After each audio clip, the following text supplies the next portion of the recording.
see if we're live. Hello, everybody. Hello. Great to see everybody here. I hope you can all see and hear me. Could you please type something in the chat box to let me know that everything's working okay? Oh, brilliant. There's Jake. Hello. And Morag. Hello from Scotland. Fantastic. Oh, this is brilliant. Relief it's all working. Hi, Erica. Hello, Annabella from Buenos Aires. Oh my goodness, we've got people from everywhere today. We've got Saman from Iran, Mohammed also from Iran as well. Hello, everybody. And Catalina from Chile. Hello. Oh, this is fantastic. Okay. Mark from Catalonia and Dora from Greece as well. Fantastic. Oh, this is excellent. Well, hello, everybody. It's fantastic to see everybody here today. We'll start in a couple of minutes just to let everybody arrive in the room and make sure everyone's nice and settled. I was going to ask you to type your name and where you're from, but you're doing a fantastic job of that already.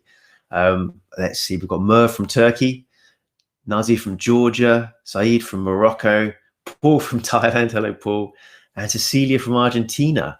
My goodness, we've got covering a huge span of time zones as well. So it's going to be quite late for some people, quite early for others. Luckily for me, it's my mid-morning, so not too bad. But this is fantastic. Okay, everyone. So today, I'm sure you know we're all going to be talking about task-based language teaching. And I'm going to be asking you lots of questions as we go through. I guess the first question I have for everybody is, which age group are you teaching? Is it young learners, teenagers, adults? Because I might alter things as we go through mostly we're focused around looking at teaching task-based learners to task-based language teaching to young learners, but I can drop in a few examples if there are lots of adult teachers here as well. Let's see. Okay, young learners, adults 10 to 15, mostly young learners, says Manuela. Amanda says young adults and adults, all ages, young learners. Also a real mix, it seems. So, okay, well, tell you what, as we go through, we'll adapt and give examples for all ages just to make sure everyone can kind of get some benefits. Okay, this is awesome. And let's see, a quick question as well. How long has everybody been teaching for or in education for? Is this people's first year or two, or have we got some very experienced hands in the room? 2 years, 3 years, 6, 21 years. Wow, puts me to shame. 15 years, 30 years. 1 year. Oh, wonderful. So we've got a really wide span of experience as well. Well, for all you teachers that have been teaching for a long time, I'll be calling on you to share some of your experience as well as we go through. So that's fantastic. And who's that? I'm still a student hoping to start in next year. Oh, well, I mean, that's fantastic. You're getting a great head start. That's excellent. Okay, let's jump in then. So today we're talking about task-based language teaching. Now, there's going to be a lot of information going on. So to get you all warmed up, I'd like to do a little task first. But just to let you know what we're going to do today, so you're not confused, we are going to be talking about task-based language teaching. We're going to look at the task-based language teaching lesson structure and the different stages that make that up. And then after that, we're going to look through and walk through a whole lesson plan outline. It's a lesson that I've taught a few times before and had great success with, and I'd like to share that with you and share the thinking behind that, so you can take that and hopefully apply those same principles to your lessons as well. Okay, and lastly, of course, if you have any questions, I can answer those too. We'll also do a little brief section on how to adapt task-based language teaching for online. Out of interest, does anybody teach regularly online at the moment? Morag, yes. Oh, quite a few people there. So this will be a great section for everybody that is teaching online, because task-based language teaching is something that a lot of people veer away from teaching online because they think it's too complicated or it's hard to have that interaction. But we'll get to that in a little while. But first, let's wake our brains up. I'm going to put some acronyms or some initialisms on the line, on the screen rather, and I'd like you to tell me what they stand for. A little hint is that most of them will be lesson staging models, just like TBL or TBLT is. Let's see. Present, practice, produce. Hurrah! Fantastic. 4 marks for, let's see, for Michael, for Ma, and a couple other people as well. Well done as well. Okay, next one. ESA. This is a quick fire round. So fingers at the ready, type as fast as you can. Engage, study, activate. Oh, congratulations, Ben Beaumont. Well done. That was very fast off the mark. Okay, next we have TTT. Remember, we're going for lesson staging models, not other things, because it could be a couple of different things here. Teacher talk time, it does stand for that, Freya, yes. But I'm thinking about the lesson staging models. Great, Amanda, teacher talking time as well. And let's see, Ali Riza, test, teach, test. Perfect.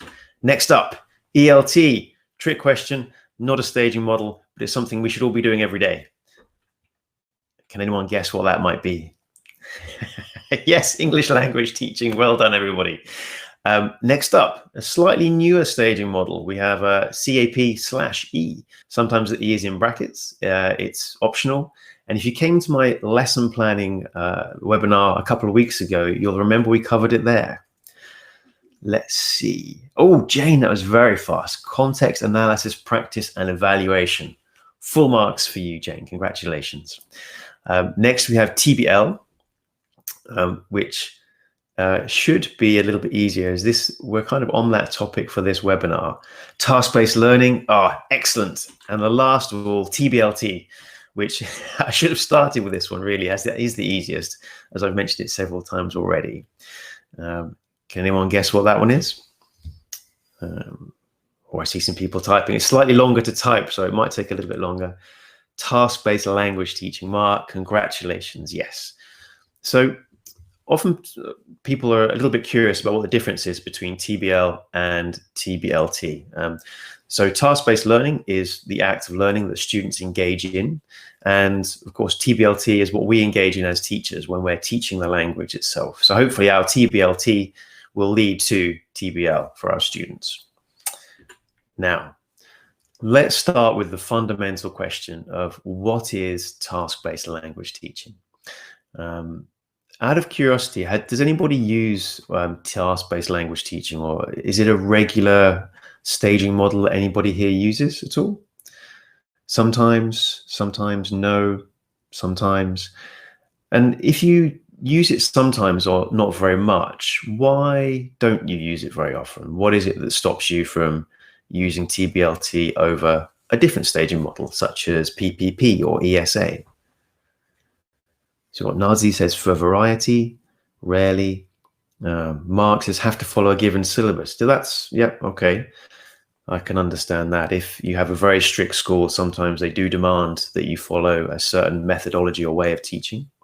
Saeed says, yes, it's time consuming. That can be very true. TBL lessons can take a little bit longer to plan. Expectations, says Anna, from school and the parents. That is also one as well. Again, I think sometimes they need to see it in action to realize how beneficial it can be for learners. Okay. But what I'd like to try and convince you all of today is that TBL actually can be equally fast to plan as a normal lesson once you're used to the model. And also it has a lot of benefits that some of the other staging models don't have. I think its task-based language teaching does incorporate a lot of the learning, the science of learning, or more aligns with the science of learning and how we understand students learn than do some of the older models, such as PPP.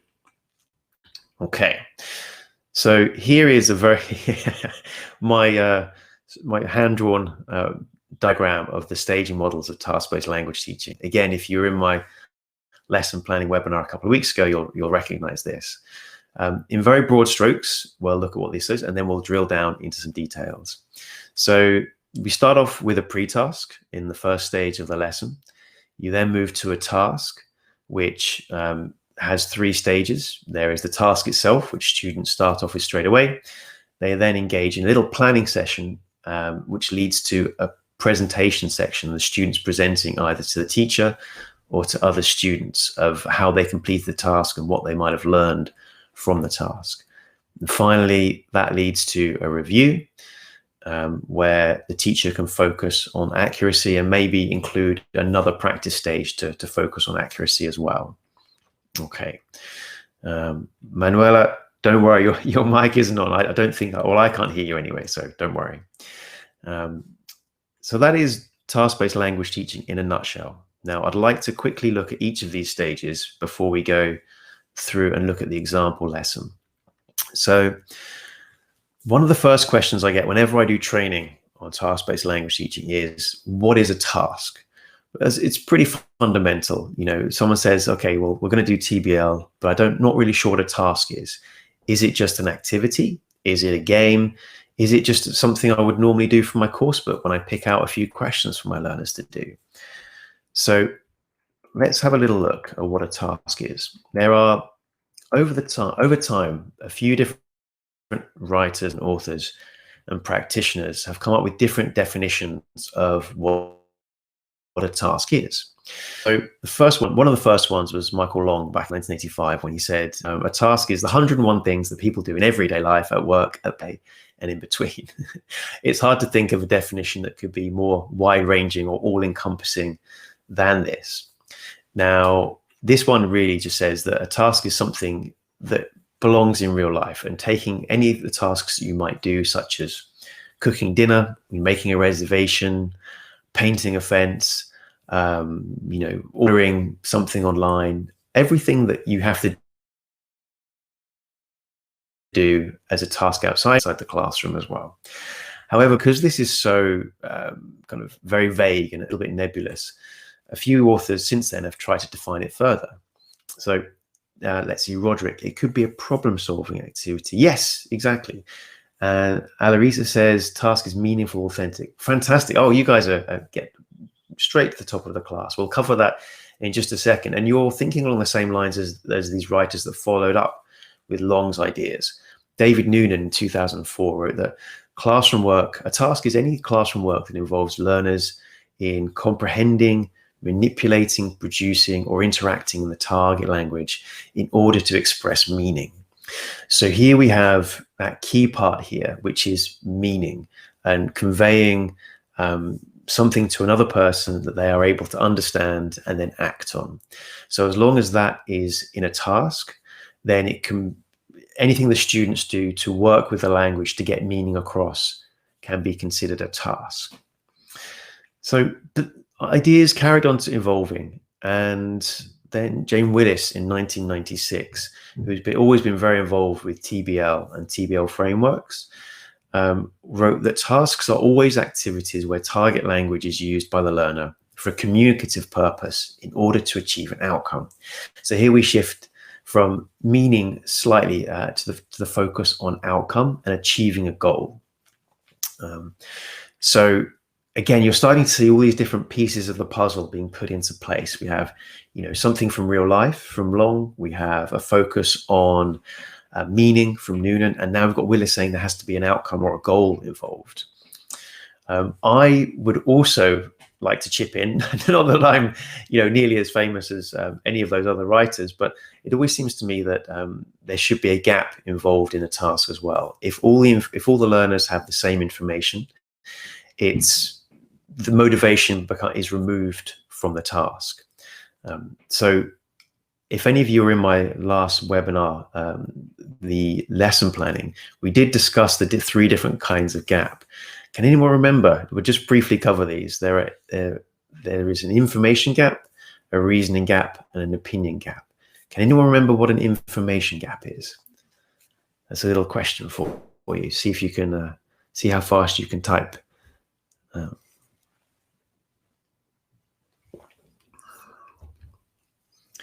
Okay, it's got a few people typing. Oh, from Michael, I know X, but you know Y. That is a great way of phrasing. Yes, very succinct, very concise. So this is where one person has information that the other doesn't. For example, if one student wants to know how to get to the train station and the other student does know, then that is a natural gap where you need to complete that so the student can understand how to get there. A reasoning gap, maybe where I'll fill the rest in, maybe where students can work together to use logic and understanding to complete a task. And an opinion gap is where student A has a different opinion from student B. So making sure that these are included in tasks lends a natural motivation for learners to want to speak to each other. So if we put all of these together, we come up with a nice little checklist of distinguishing an activity from a task. So if you're ever wondering, if you're ever planning a TBL lesson, and you're wondering to yourself, okay, well, I've got an activity here, either from a course book or a colleague.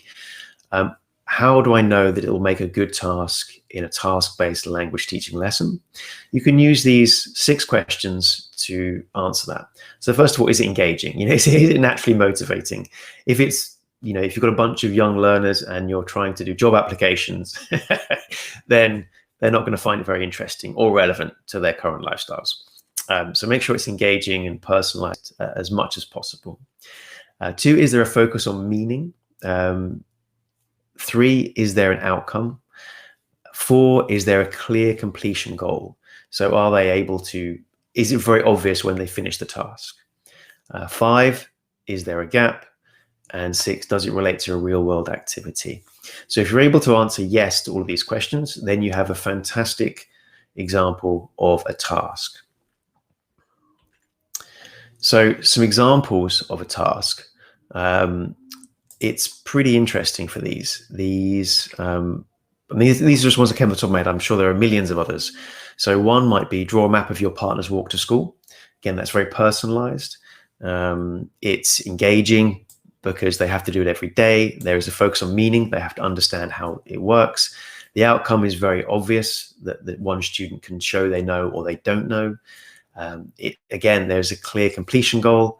There's an information gap, and it's based around a real world activity. So as you can see, that one ticks all the boxes. The same will be true for planning a party for a classmate, creating a bedtime story for a younger sibling or friend, or conducting a class survey to support a change at school, maybe no homework, and they have to say why. So a question for all of you is, can you give me an example of a task that you think would work well in one of your lessons? So if you teach young learners, try and think of another task that would be great, and we'll see if that fits all the criteria. If you teach adults, again, please type in a task that you think would be really good for teaching TBL to your adult learners. And the same for teenagers as well. If you teach online and you're not sure, don't worry too much. Just try and imagine you're in the classroom again. We'll come to the online section later. And when you've typed in what you think a task might be, we can have a look at it very quickly and see if that would make a task or an activity. I'll give you a minute or so just to have a little think and then type in the box, because it might take a little bit longer to type than usual. Okay, from Danielle, we've got draw the way to walk. I can't speak. Draw the way to walk from the lions to the elephants in the zoo. Yes, fantastic. You could say, I'll meet you at the elephants later. Let's go and, go our own ways, or I'll meet up with you at a certain time. And then, real world, engaging, personalized. You know when it's done, and you know if it's completed. Very good. From Indwelka, conduct a peer teaching observation and provide constructive feedback. Yeah, I guess so. If you're in a teaching context and you're teaching teachers, then that would be a fantastic task. Let's see.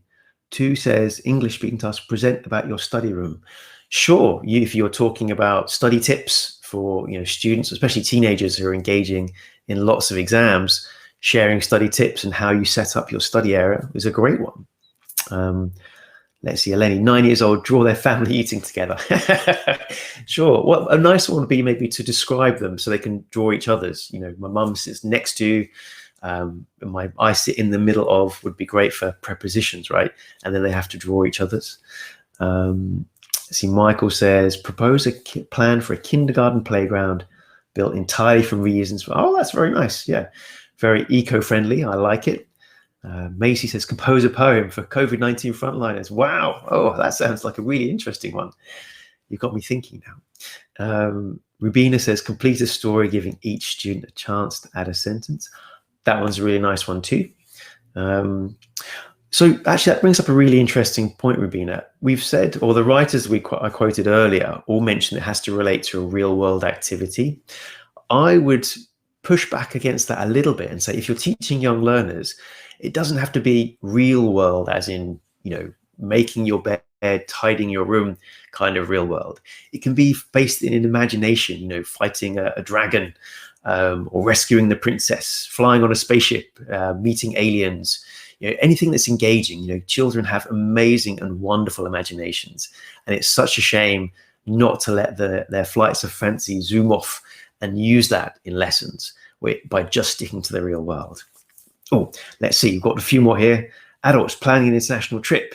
What should be in an earthquake bag? Drawing fancy dress. Oh, these are amazing, guys. Oh, I might actually so one thing as well, maybe I can take these at the end of the webinar, and I'll copy and paste them into a document, and I'll stick that into the email that goes around to all of you as well. Or at least maybe I can put up as a download on the site where the video will be afterwards, because these are some fantastic ideas, and I'd hate for all of these to go to waste. Okay, let's move on, otherwise we'll fall a little bit behind. So some key principles to remember. We spoke about cognitive load a little bit last time, which is really the amount of, we don't want to overwhelm our students with too much complexity, or if a task is too difficult, it will easily fall flat. So some key principles when thinking about designing a task are: control the complexity, think about it from your student's point of view. Will they be able to do it? And think from your strongest student, but also your weakest student as well. Think about what background knowledge they have. This can also be cultural. If some things happen in your culture, but they don't happen in the culture of the students that you're teaching, they're going to struggle to understand. So be aware of what background knowledge they have and what cultural knowledge they have as well. Think about the emotions of your learners and the social interaction that goes on. Oh, there's a spelling mistake there, apologies.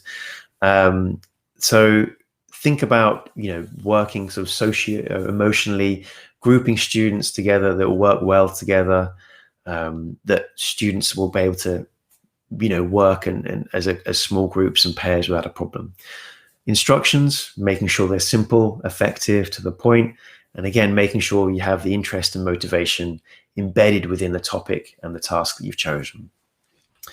Okay, now we get to the actual staging models themselves. Okay, so the aims of a pre-task are really, let's have a look. For a teacher, this is quite teacher-centered, the pre-task, because you're setting it up, you're getting ready, and so you're doing these things really. You're introducing, you're motivating, you are connecting hopefully their current knowledge with the knowledge they're about to use. You're activating schemata is the fancy term, but really trying to help them recall what they already know about the topic, the useful vocabulary or lexis that they will be able to use in the upcoming task, and giving instructions as well. The students might be making notes, scribbling down some vocabulary they know, or just getting ready, listening and preparing as well. So that's the aim of the pre-task, really, just to get ready. Next up, we have the task cycle itself. Now, as I mentioned earlier, this is broken into 3 areas, right? So we have the task, which after you've given instructions, the student should just launch straight into the task and start working. I'm a big fan of working in small groups, 2 or 3, rather than larger groups, because in the large groups, students are able to hide quite easily. Weaker students can take a step back and not really get involved and leave all the heavy lifting to the stronger or the more confident students. The task will go on, say it's, as somebody suggested, from getting from the elephants to the lions to the elephants in the zoo. The students are talking to each other, maybe one is describing to another, the other one's drawing on a map, go left, second on the right, or whatever, if you're doing directions, and then they finished. They probably maybe they might compare maps and see how correct or if anything went wrong. Afterwards, after all the students have finished, you'd move into the plan section of the task cycle. And really, you have those 2 or 3 students talking together, thinking about, reflecting on what they did, thinking about how they can present that to another group or to the whole class. And lastly, you have a presentation section where the students will present to another pair or to the whole class. I know I'm whizzing through this and it be a little bit fast, but this will become a lot clearer in a couple of minutes when we go through the lesson plan outline with a real example. One thing I think that's Oh no, I'll mention that later when we come to the present section. It'll be clearer when we're looking at the example. So let's look at the roles and activities of the student and the teacher in this. So the students complete the tasks, and one thing that we need to do is make sure the students use English as much as possible, especially with young learners. It's very common that they get, if you've chosen the right task that's motivating and personalized, it's incredibly easy to see young learners want to complete the task as quickly as possible, and so they switch back to their L1 to complete it and just go, blah, blah, blah, teacher, finished. So one of the biggest struggles is monitoring and making sure that they stick on task with L2. I like to try and do that non-verbally with a glance or just a tap of a pen, just to make sure that when they hear that, they know that they should switch and stick in English. And so the teacher is us. We monitor, we provide encouragement, we provide positive reinforcement. And although it's tempting when students get stuck, I would caution everybody only to provide support only when students really can't get any further by themselves, because that is where they're learning. That moment where they're struggling to think about how to complete the task, that thinking is the learning, right? So whatever they think about, they will remember more clearly. And if you support them and step in just before they're about to have an aha moment, you're robbing them of that realization, of that light bulb moment. So although it's very tempting to jump in to make sure the weaker students or strong students can complete it and stay, complete it as fast as the stronger students, try not to steal that wonderful moment of learning from them. Out of interest, for everybody that has taught task-based learning before, what are some of the biggest challenges you have when you've been running the class or running the task? What things do you see? I've already mentioned one there, for example, that I come across, which is young learners are always far too eager to complete the task and they revert to L1. Are there any other issues or challenges that you've had while running TBLT classes? Oh, Ben Bowman, that's a great one. Students not having the vocabulary to do the task. I 100% agree. Hopefully you've activated schemata previously in the pre-task, where you've kind of elicited as much as you can and dropped in a few key vocabulary items that you think they'll need. But even so, they might not have made note, they might have forgotten them.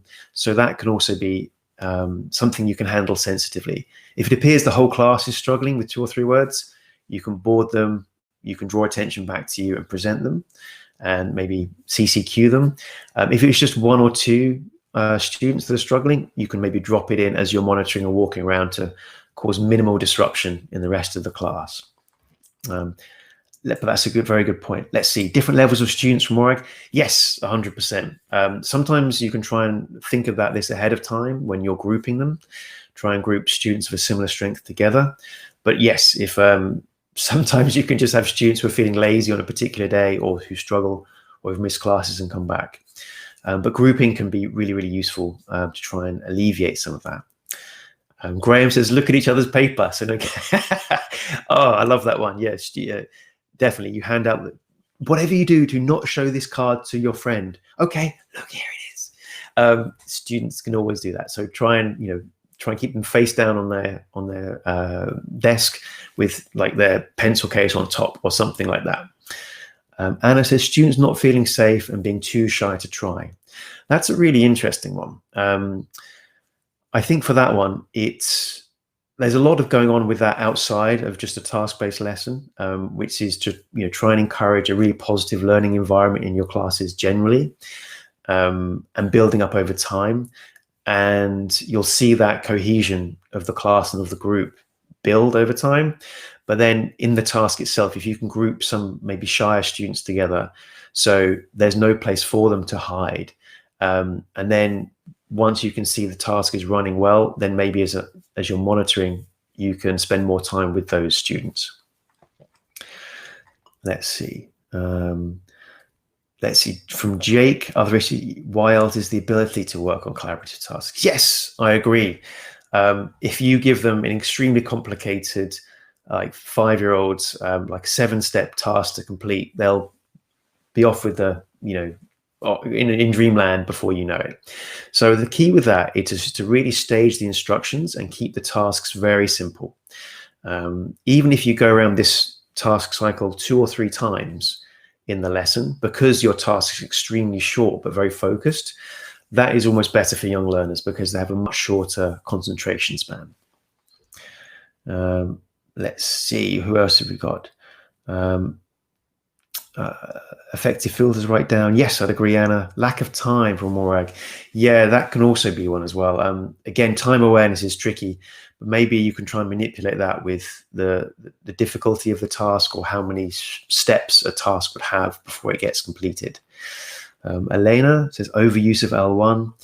Definitely. Well, as I mentioned, I love trying to set up like a non-verbal signal. If I start to hear English, if you hear me tap my pen or make a tap sound, then it means I can hear you speaking English and I want you to speak. Oh, sorry, I can hear you speaking your L1. I want you to speak English. So that way you can try and non-verbally correct or get them back on track without having to stop everybody, call attention, instruct them again, and then let them back on the task. Let's see. Manuela, competitiveness. Yes, this one is really tricky, especially if you have young learners, usually the boys who are incredibly enthusiastic and want to whiz through. I think for that one, when you model the task completion, it's key to model the standards that you expect. If you're describing, person A is describing to person B, and person B has to draw something. Often I've said, the highly competitive students will just go blah, blah, blah, and they'll just scribble something and it'll be incomprehensible. Whereas if you, in the pre-task, if you model something or the standards you'd like them to hit or to achieve, and if it's not up to that standard, then you will consider the task not achieved, then that forces them to slow down. And even if they finish very quickly and they ignore you, say, no, sorry, I showed you, it has to be close to this model. They go, and then they have to try again, and then they try again. And after a time or two, they quickly realize that rushing means they still haven't finished even the turtle and the hare situation with the slower students and the faster students. Right, okay, let's carry on going. We'll have another chance to look at these maybe when we go through the real life lesson outline, and that makes it more real. So finally then, in the planning stage, or of the task section, the students just prepare to present to their colleagues or to the teacher, and the teacher really, again, just circulates, monitors, can act as a language advisor if students aren't sure how to present or what language to use, and really just becoming a language resource for the students. Finally, the students will present. Now, from a lot of what you read in books about TBL lessons, the present stage is that small group presenting to the whole class. Now, I'm not a huge fan of presenting to the whole class. I would much rather they present to another group that's completed, because otherwise you get this strange dynamic where 1 or 2 students are occupying everybody's attention for, say, 5 or 6 minutes, and then to go around every single group, suddenly you've got an extra 30 or 40 minutes, which is just not realistic. There are far better ways that students can use their time, especially young learners who, if you expect them to listen to other groups present for 30 minutes, it's really not going to happen. So, but by breaking them down and group presenting to group or pair presenting to pair and listening, that is a much more effective use of time. And you very good point as well, Jake. It also allows the teacher to monitor as you go through as well. Anna says, I like smaller presentations. Yes, I mean, I think this is great. I think it's one of those ones that isn't made explicit enough in a lot of the TBL literature. So, but we'll look at that in just a second. And lastly, in the present stage, again, the teacher monitors, facilitates, and can be there for those weaker students or shy students.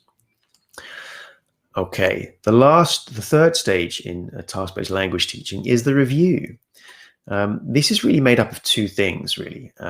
There is almost an analysis section and a practice section. So unlike a lot of the other models where you have a focus on accuracy sort of in the middle or at the beginning, the focus on accuracy really comes at the end. So this is where the students can reflect on the task they did, the outcome, they discuss what they noticed or maybe what they found difficult. And then after the teacher's drawn attention to that, by reviewing, correcting, adding knowledge, they can run a practice activity just to focus that. Sometimes you might want to run the whole task again if you've got time, almost like a test, teach, test. So they've now got the input and you should see an improved accuracy. Or it could be a shorter, very quick activity just to focus on the key element that you're trying to improve. So let's see. Okay, but that all sounded well and good, but I can hear you say, Dave, but give me a real life example. That sounds great, but let's make it real. So here's a lesson that I'd like to do before. It would be for young learners, 6, 7, 8 years old, perhaps, A2, and let's say that they've learned or just been learning some of the past simple, but they're still struggling and sort of still a few shaky foundations with actually getting the form correct. Yeah. Oh, yeah, very good. Catherine, does the audience can have a checklist to look for in a presentation? That's a fantastic idea, Catherine. I love checklists, and I think it's really, really useful, especially for increasing learner autonomy as well. So this lesson, the aim is the students will be better able to use the past simple after creating a bedtime fairy tale for a sibling or friend. So if we think about what the criteria were for a task or an activity, it's a real world activity. Sure, you tell stories to friends or you engage in storytelling or listening to stories. Hopefully it's personalized and engaging because they can choose what story they want to, the elements of the story they want to include. There's a clear goal and a clear completion there because either the story is finished or not. And the meaning is clear. If the listener can't understand the story or what happens, then it no longer functions as an effective story. So it ticks all of those boxes. And of course, there is a gap as well, the information gap. The teller of the story knows what will happen and the listener doesn't. So with this as the aim, let's go through those 3 stages of TBLT and see how we can put them together. So with the pre-task, the first thing I'll do is set a context. Maybe asking them how many of them know about bedtime stories. Do they have bedtime stories from their parents, or have they ever told friends a story? For a friend or younger brother or sister, which stories do they like? There are so many context setting questions you could ask just to get their interest. Maybe ask what their favorite bedtime stories are, and or favorite fairy tales even. And then you can activate some of the schemata, make them think of the vocabulary and the lexis they already know about stories. They can ask them if they know the names of any fairy tales. Let's stick with fairy tales then for a second. Say they love fairy tales. Do you know the names of any? What are your favorite fairy tales? Who is normally in a fairy tale? Witches, frogs, princesses, dwarves. And how do fairy tales start and end? Once upon a time and happily ever after. So these things I'm sure you could elicit from the students in the class. They will have experience with that. They probably will have strong opinions about what their favorite ones are and who their favorite characters are. Characters they really don't like, the evil witch or the wicked stepmother, and so on. So by then you've got the class very excited, engaged, and talking. Then it might be time to model what success looks like. And say, okay, well, here's a story I wrote for my daughter, and she really loved it. You might read out a very simple 12-line story tale, starting once upon a time, there was a, make sure, as we're focusing on past simple. Oh, Hara says, what is CC? A CCQ means a concept checking question. So if you're introducing a new idea or a new vocabulary item, you might ask a question to check they know. So if you want to teach elephant, you say, oh, here's a picture of an elephant. They say, okay, maybe later you ask, so how many legs does an elephant have? Is an elephant's nose long or short? And based on the answers, you know that they understand what an elephant is. So that would be checking the concept or checking understanding. Then, yes, and so you read out a 12-line fairy tale and you ask concept check questions. So who was the hero or who was the heroine? Was there a bad person there? What happened in the end? How did she do this? Just to make sure they understand the story. your 12-line example obviously should be, make sure it just uses the past simple where possible, because that's maybe the function or the grammar that we're trying to use. And any vocabulary they're not sure of, you can board and ask CCQ questions as well. Any questions so far from anybody, or does that sound quite straightforward for an example of pre-task focusing on past simple and fairy tales? Oh, Daniel says, I let my students make up their own story as a group. Oh, well, actually, watch this space. We might be doing that in just a second. Crystal clear. Excellent. Wonderful. So what I'll do in future, I'll ask you any questions, or do you understand? Just type in a yes. Y for yes. Brilliant. Okay. So along with the now I might sort of hand out, this is the vocabulary that we're going to use in our story. So maybe you can, before the lesson starts, you might want to print one of these out, chop it up. And so you have a pile of 12 cards, one for each group of students. And each group of students will use their 12 cards to create a story. Does that all make sense? Give me a Y for a yes, if that makes sense. And then as you in the instructions, you would make clear that you'd have one picture equals one sentence, and that sentence has to be in the past simple. Okay, brilliant. Yes, yes, yes, yes, yes, it's from everybody. Okay, so then you've made the instructions very clear, you've put them into groups, you've handed out the cards, and the students are going. They're taking in turns. There are different ways you might ask the task to run. For maybe younger or weaker students, maybe they just can spread out the cards all at once and work together and choose which order they go in. For maybe stronger students, they might have 6 cards each face down, and then as they turn over a card, the other person, or they have to come up with a sentence in the past simple. Obviously, that's a bit more constrictive, but it's quite good to challenge some of the stronger learners. And as you walk around, you monitor them. See if, again, try not to steal that aha moment. You know, you'll often find, depending who's in the group, the students might correct each other. They might not, depends how well they know each other. Then after they complete the task, they'll plan how they're going to tell that story to another group. A great way to force the listening group to listen is to ask the group to write questions about their story that they want the other group to answer.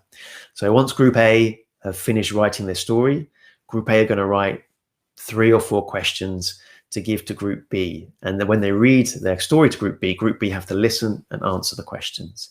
That can be quite a nice extra activity to do for early finishers, to write out those questions while the weaker students catch up and complete the story. And finally, then you put the groups together, group A with group B, group C with group D, and one group tells the other group are listening and are answering the questions. And then you would switch, and group B tell group A their story, while group A are listening and answering their questions. Does that all make sense, or was there anything you'd like me to explain? Give me a yes if I made that clear. Brilliant. Oh, good. Yes, yes, yes. Okay. Good, good, good. Let's see, Nadia says, is it okay to go without a model in higher levels? Absolutely, yes. So in fact, that's a really good point, Nadia, because sometimes if you provide a model, lazy students just copy the model. So that's why I would suggest when you deliver the example fairy tale, try not to use many of the lexis or vocabulary items that you saw on the sheet. Because if you use the same ones, the lazy students will just copy your sentences. So try and use one that uses different vocabulary items. And for the high levels, yes, if the students are very conscientious and you know they're going to really try hard, then you can do that in a model. But for lower level students or too enthusiastic students, they often need the standard to be set, especially for young learners. Okay. Then for this lesson, each group's answered the questions, and let's do a review. So there's a couple of ways you can do this. Maybe as you've been monitoring, you've been making little notes, and if you notice that there are some verbs that students struggle with and putting into the past tense, then you probably board those and do those as a whole group. Maybe you're trying to elicit the correct answers.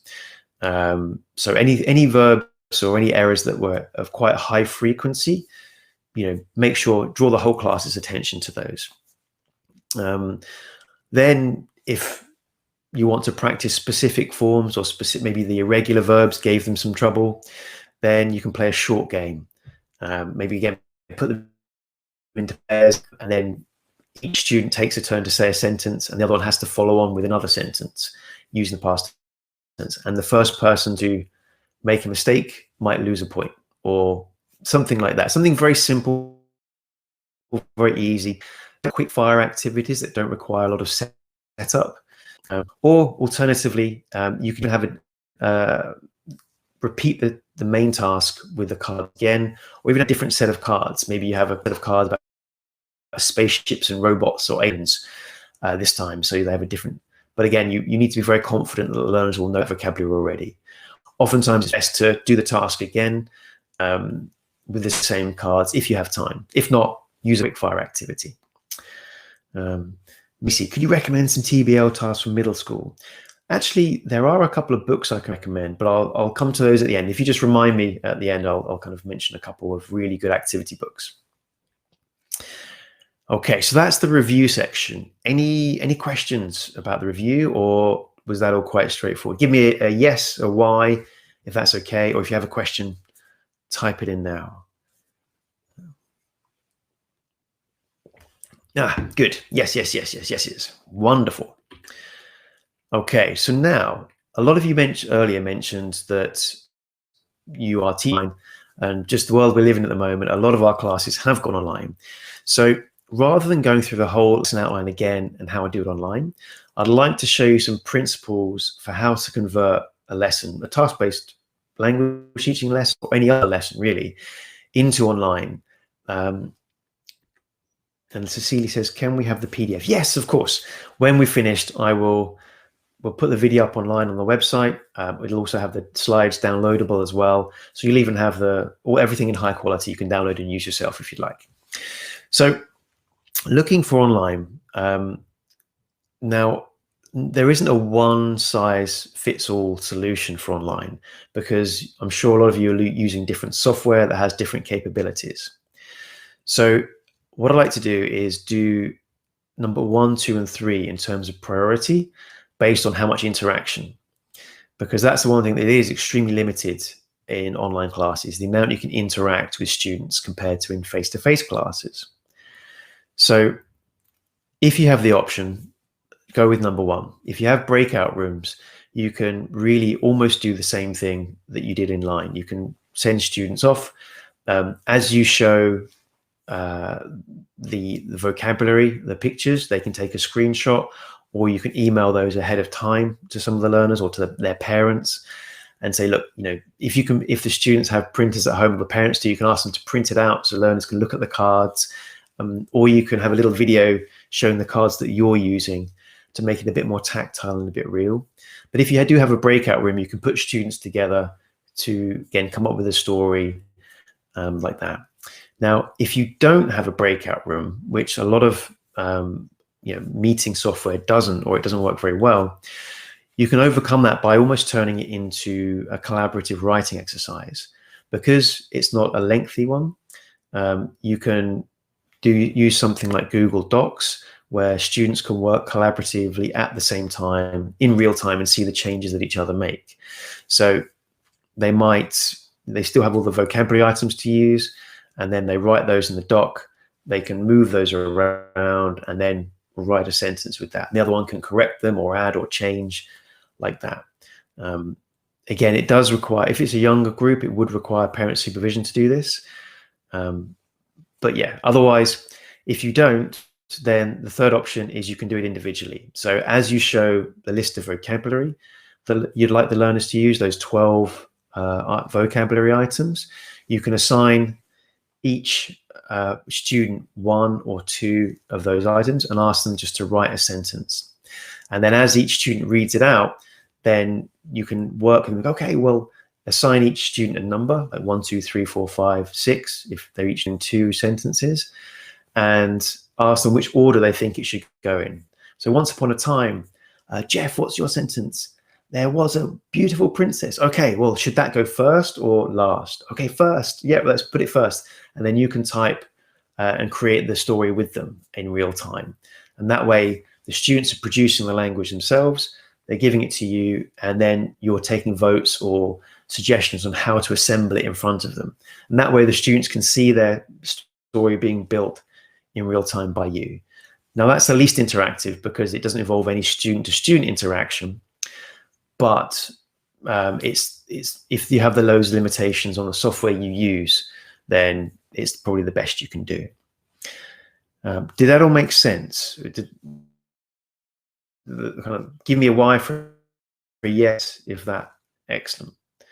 And one thing to realize is this kind of list or hierarchy options can be used for adapting any class online.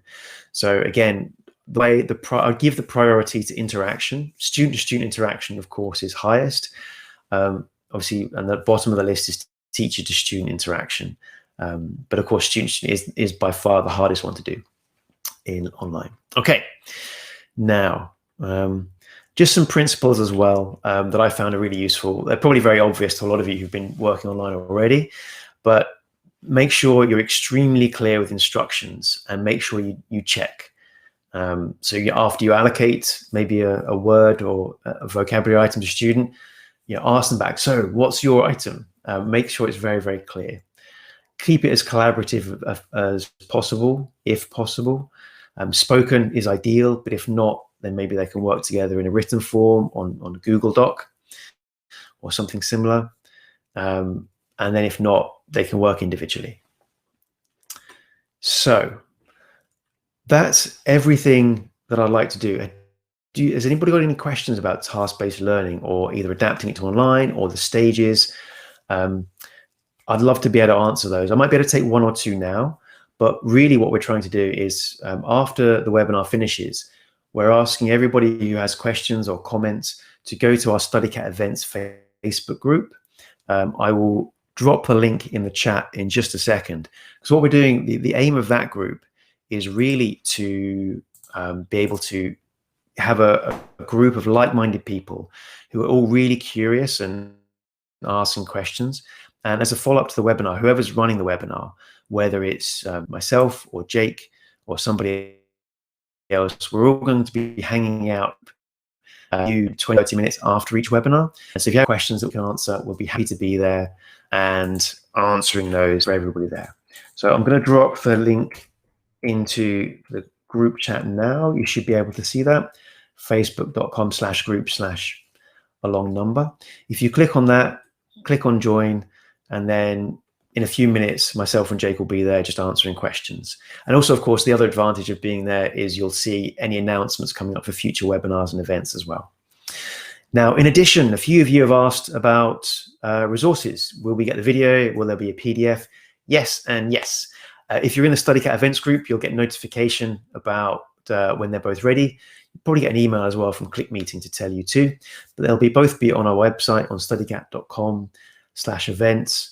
You can find this webinar and they'll be able to download a PDF in high quality, so you can use the vocabulary items if you want to cut those up.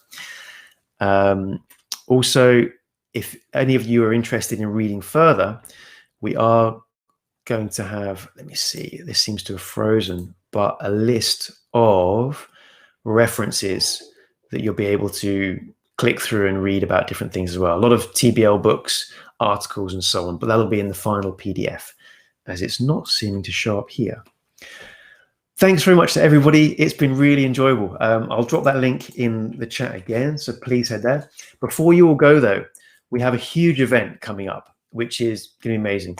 I'm sure a lot of you have heard of IATEFL. Can you give me a Y, a yes, if you've heard of IATEFL? Where there is a young learner teacher special interest group, or SIG, that's going to be running an event in November, and there'll be two people speaking. Your very own favorite Jake Whidden will be delivering the keynote plenary, and I'm lucky enough I'll be doing a webinar/workshop on the second day. I think that's starting on the 26th of November, but again, if you and it's running over 2 or 3 days, so we'll put details in the Studycat events group on Facebook, and I'm sure we'll be sending out an email as well. So Please make sure you are there for more details. It's going to be fantastic. We're getting not just us speaking, but there are people from all over the young learner teacher community speaking, answering questions. So it'd be a great way to skill up and really boost your professional development. I'm really looking forward to it, and I hope I can see a lot of you there as well. Brilliant. Jake has just dropped the link in there if you'd like to find out more on dates and sign up. Melanie says you've already registered. Excellent. Well, I'll see you there then, Melanie. I'm looking forward to it. So I think that's pretty much everything for me today. So 2 things: join the Studycat events group to get notified, and click through to the YLTC IATEFL event. And we're really looking forward to seeing you there. Thanks ever so much for everybody. Don't worry, more the references will be on the PDF. I'm not sure. It should be here, but it's not letting me go to the next slide, unfortunately. Thanks very much for everybody. It's been wonderful. Cheers, Paul. Cheers for Tini. It's great to see you all, and I hope to see you again in the next few weeks. Okay. That's the lot. Great stuff, everyone. Take it easy. I'll just wave goodbye to everybody as you leave. So thanks very much, Sarah. Thanks, Amelia. Cheers, Rob. A long time no speak, Rob. I hope you found that useful. Thanks, Genevieve. Cheers, Michael, Hara, to Morag as well, Fatini, Nadi, Elena, Catherine. Wonderful to see everybody here. It's really nice. Roderick, I'm glad you enjoyed the session. It's always useful to know that it's been helpful. Amelia, thanks, Mohammed as well. Annabella, bye-bye, Neda. Great to see you too. You as well, Oscar. Thanks, Melanie as well. Nina. Okay, right. Well, I need to go and get a drink. My throat for talking for so long. Very astute, very presenter-centered, this one. I wish there was a way to interact more. Maybe we'll try and figure that out for next time. Okay, everybody, bye-bye, and really goodbye this time, and I'll see you all soon. Okay, enjoy the rest of your day.